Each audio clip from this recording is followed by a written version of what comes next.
नमस्कार विद्यार्थी मित्र हो, मी सुभाष देसाई सर मराठी कट्टा या यूट्यूब चॅनलवरती आपल्या सर्वांचं स्वागत करतो। आज आपण इयत्ता 7वी मराठी धडा क्रमांक 12 रोजनिशी हा धडा आपण आज या ठिकाणी अभ्यासणार आहोत। परीक्षेच्या दृष्टिकोनातून हा धडा अतिशय महत्त्वाचा असल्यामुळे हा व्हिडिओ शेवटपर्यंत नक्की पहा। तर चला विद्यार्थी मित्र हो, आजच्या या पाठाला आपण सुरुवात करूया। तर पाठ क्रमांक 12 रोजनिशी। तर रोजनिशी म्हणजे काय? तर रोजनिशी म्हणजे दैनंदिनी किंवा रोजची नोंद। आपल्या आयुष्यामध्ये ज्या काही घडामोडी घडत असतात दररोजच्या ह्याच्यामध्ये, तर त्या आपल्या डायरीमध्ये किंवा दैनंदिनीमध्ये नोंद करून ठेवणे याला आपण रोजनिशी असं म्हणतो। तर या पाठामध्ये आपल्याला वैष्णवी आणि तिच्या रोजनिशीमध्ये 3 दिवसाची रोजनिशी आपल्याला काय करायची आहे? अभ्यासायची आहे। तर चला मग या पाठाला सुरुवात करूया। पाठ क्रमांक 12 रोजनिशी। रोजनिशी लिहिल्याने माणसाला जीवनाकडे बघण्याची नवी दृष्टी मिळते। रात्री झोपण्यापूर्वी दिवसभरातील सर्व घडामोडींची नोंद आपण रोजनिशीमध्ये करत असतो। रोजनिशी कशी लिहितात हे विद्यार्थ्यांना समजावे, त्यांनी रोजनिशी लिहावी हे या पाठामागचे प्रयोजन आहे। वैष्णवीच्या रोजनिशीचे 4 पान रिकामे आहे, त्यावर तुम्ही तुमची रोजनिशी लिहा। तर या पाठामध्ये आपल्याला वैष्णवीच्या रोजनिशीमधल्या 3 पानांचा आपल्याला अभ्यास करायचा आहे आणि 4थं पान जे आहे ते रिकामे आहे आणि त्या पानावरती आपल्याला काय करायचे आहे? आपली स्वतःची रोजनिशी लिहायची आहे। रोजनिशी लिहिल्यामुळे त्याचे काय काय फायदे होतात? विद्यार्थ्यांचा आयुष्याकडे किंवा जीवनाकडे बघण्याचा दृष्टिकोन कसा बदलतो, त्या दृष्टिकोनातून रोजनिशी हा धडा जो आहे तो अतिशय महत्त्वाचा आहे। तर आपण या ठिकाणी वैष्णवीच्या रोजनिशीमधील जी 3 पानं आहेत त्या 3 पानांचा आपल्याला अभ्यास करायचा आहे। त्यामधला सर्वात प्रथम पहिल्या पानाचा आपण अभ्यास करूया।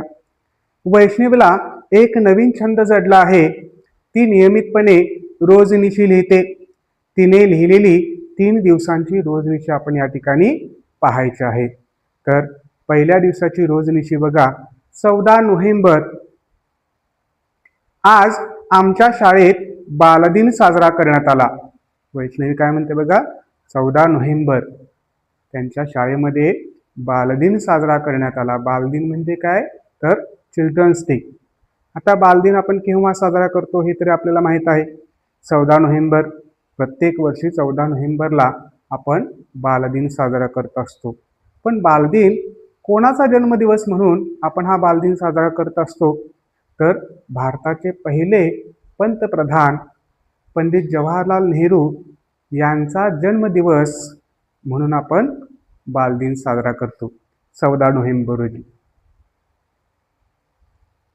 त्यांना आपण चाचा असं पण त्या ठिकाणी म्हणत असतो आणि त्यांना लहान मुलं खूप आवडायचे, म्हणून त्यांचा जन्मदिवस हा बालदिन म्हणून त्या ठिकाणी सर्वत्र साजरा केला जात असतो। तर वैष्णवीच्या शाळेमध्ये पण आज बालदिन होता आणि या बालदिन दिनाच्या निमित्तानं त्यांच्या शाळेमध्ये वेगवेगळे कार्यक्रम त्या ठिकाणी घेण्यात आलेले होते। बघा, या निमित्तानं सांस्कृतिक कार्यक्रम घेण्यात आले, विद्यार्थ्यांची वेशभूषा स्पर्धा घेण्यात आली। सांस्कृतिक म्हणजे कल्चरल प्रोग्राम ज्याला आपण म्हणतो, ते सांस्कृतिक कार्यक्रम त्यांच्या शाळेमध्ये त्या ठिकाणी घेण्यात आलेले होते। त्यानंतरनं त्या कार्यक्रमांतर्गत विद्यार्थ्यांची वेशभूषा स्पर्धा घेण्यात आली। वेशभूषा म्हणजे वेगवेगळे त्या ठिकाणी कपडे परिधान करणे, वेशभूषा ही जी स्पर्धा आहे ती त्या ठिकाणी त्यांच्या शाळेमध्ये साजरी करण्यात आलेली होती। शाळेतील मुलांनी पारंपरिक वेशभूषा धारण करून या स्पर्धेत भाग घेतला। पारंपरिक म्हणजे या ठिकाणी मी अर्थ दिलेला आहे की आजवर चालत आलेली किंवा पूर्वापार चालत आलेली, त्याला आपण पारंपरिक असं म्हणतो। तर पारंपरिक वेशभूषा आपल्या शाळेमध्ये पण बघा अशा पद्धतीच्या स्पर्धा ज्या आहेत त्या घेतल्या जात असतात।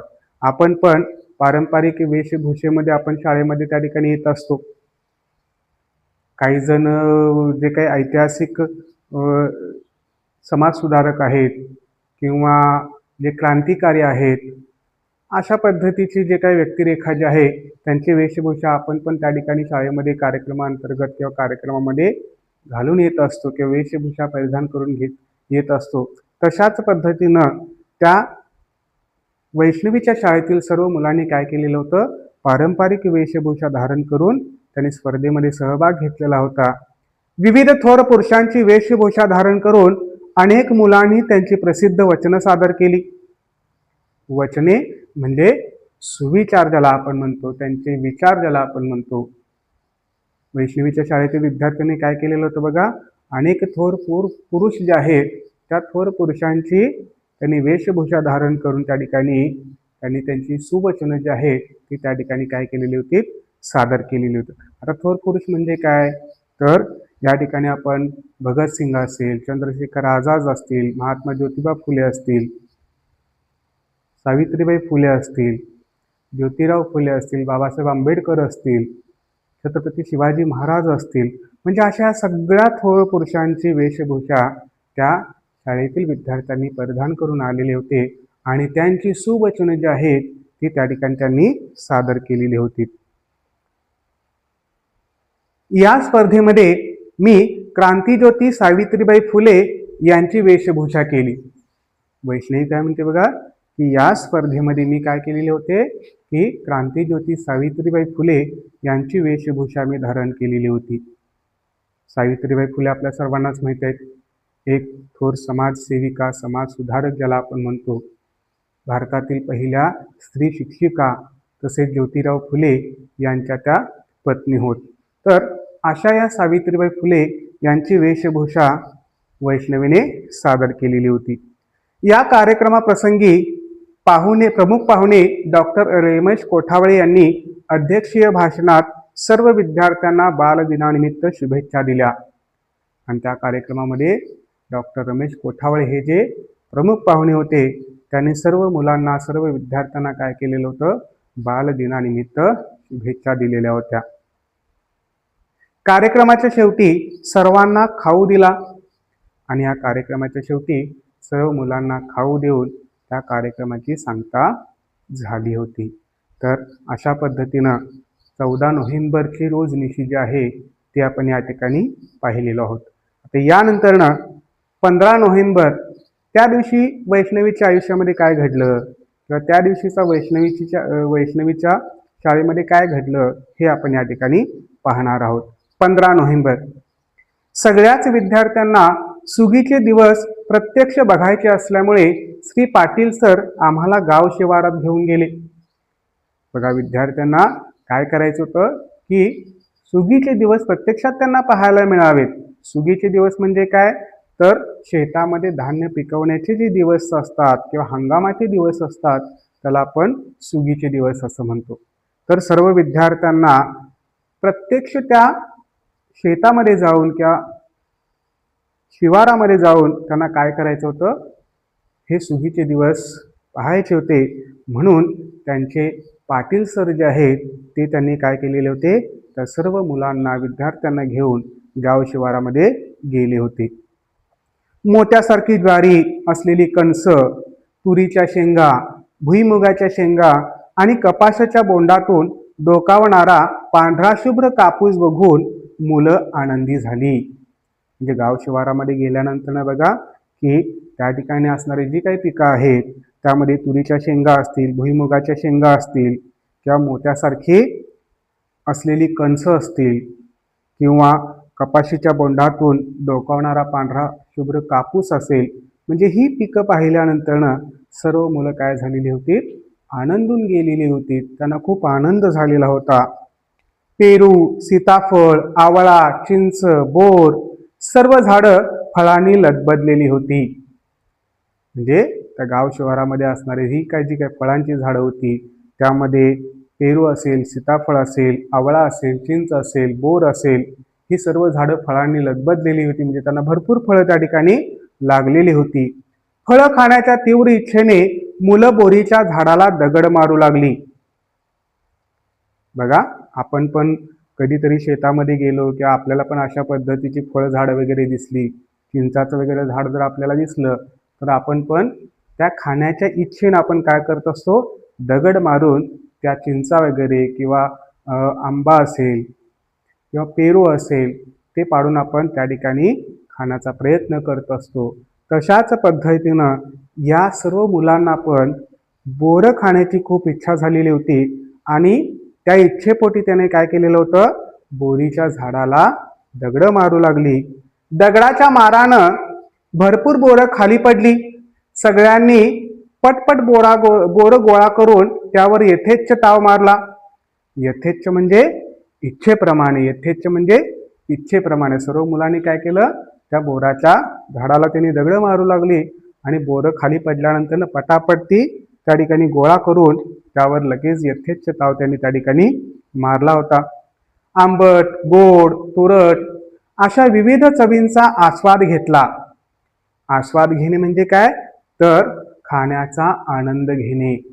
त्या सर्व मुलांनी काय केलेलं होतं बघा, ह्या सर्व ह्याच्यामध्ये की आंबट, गोड, तुरट अशा विविध चवींचा आस्वाद त्या मुलांनी त्या ठिकाणी घेतलेला होता.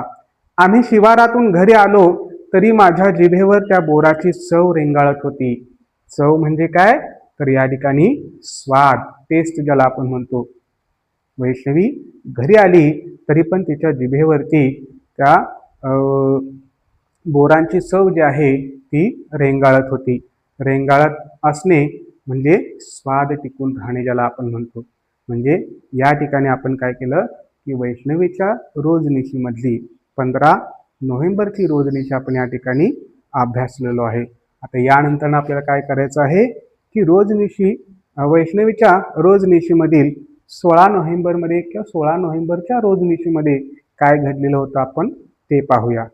बघा, आज माझा वाढदिवस होता. माझा म्हणजे कोणाचा, तर वैष्णवीचा वाढदिवस होता. वैष्णवी काय म्हणते बघा की आज माझा वाढदिवस होता. सकाळपासूनच घरातील अनेक नातेवाईकांनी, मित्रमैत्रिणींनी फोन करून वाढदिवसाच्या शुभेच्छा दिल्या. वैष्णवी काय म्हणते बघा की आज माझा वाढदिवस असल्यामुळं सकाळपासूनच नातेवाईक असतील, मित्रमैत्रिणी असतील, या सर्वांनी मिळून मला काय केलेलं होतं, फोनवरती शुभेच्छा दिलेल्या होत्या. वाढदिवसाच्या निमित्तानं आम्ही आदिवासी समाज कल्याण विभागाच्या एका वसतिगृहात गेलो. वसतिगृह म्हणजे काय, तर ज्या ठिकाणी मुला मुलींची राहण्याची सोय केलेली असते, ज्याला आपण हॉस्टेल असं म्हणतो, तर त्या वसतिगृहामध्ये त्या ठिकाणी आम्ही गेलेलो होतो. त्या वसतिगृहात आदिवासी दुर्गम भागातली मुलं मुली शिक्षणासाठी राहतात. दुर्गम म्हणजे ज्या ठिकाणी जाण्यास अतिशय कठीण आहे किंवा ज्या ठिकाणी डोंगराळ भाग आहे, दुर्गम भाग आहे, अशा या दुर्गम भागातली मुलं मुली जी आहेत ती शिक्षणासाठी त्या हॉस्टेलमध्ये किंवा त्या वसतिगृहामध्ये त्या ठिकाणी राहत असत.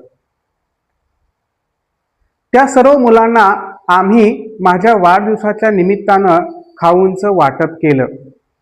वाटप करणे म्हणजे देणे किंवा वाटणी करणे. म्हणजेच काय की या ठिकाणी वैष्णवीच्या वाढदिवसानिमित्त वैष्णवीनं काय केलेलं होतं, त्या दुर्गम भागामध्ये असलेल्या मुलांसाठी, त्या ठिकाणी राहणाऱ्या वसतिगृहातील मुलांसाठी त्यानं काय केलेलं होतं, खाऊंचं वाटप केलेलं होतं. वडिलांपासून दूर आलेल्या त्या मुलांना पाहून मला खूप गहिवरून आलं होतं. गहिवरून येणे म्हणजे काय की मन भावनेने भरून येणे, हा एक वाक्यप्रचार आहे. गहिवरून येणे म्हणजे काय, तर मन भावनेने भरून येणे. तर त्या मुलांकडे पाहिल्यानंतर, जी मुलं आपल्या आईवडिलांना सोडून शिक्षणासाठी त्या ठिकाणी आलेली असतात, अशा या मुलांना बघितल्यानंतरनं वैष्णवीला काय झालेलं होतं, खूप गहिवरून आलेलं होतं. आईबाबांनी मला समजावलं. त्या सर्व मुलांकडे बघून मला शिकण्याची नवी उमेद मिळाली. उमेद म्हणजे काय, तर प्रेरणा, हिम्मत, जिद्द ज्याला आपण म्हणू शकतो. हे सगळं पाहिल्यानंतरनं की ती मुलं आपल्या आईवडिलांपासून इतक्या दूर त्या ठिकाणी शिक्षणासाठी आलेली असतात आणि या मुलांच्याकडे बघितल्यानंतरनं तिला एक नवी जिद्द मिळाली शिकण्याची, एक नवीन प्रेरणा मिळाली, मोटिवेशन तिला मिळालेलं होतं. म्हणजे अशा पद्धतीनं वैष्णवी आणि तिच्या रोजनिशीमध्ये 14, 15 आणि 16 नोव्हेंबर या 3 दिवसांची रोजनिशी आपण या ठिकाणी पाहिलेलो आहोत. 17 नोव्हेंबरची रोजनिशी जी आहे त्यामध्ये बघा, आजपासून आमची दिवाळीची सुट्टी सुरू झाली. म्हणजे वैष्णवीच्या रोजनिशीमधलं हे चौथं पान काय आहे, कोरं आहे. आणि या कोऱ्या पानावरती आपल्याला काय करायचं आहे, आपली रोजनिशी त्या ठिकाणी लिहायचं आहे. तर या ठिकाणी हा पाठ क्रमांक 12 रोजनिशी हा संपलेला आहे. धन्यवाद.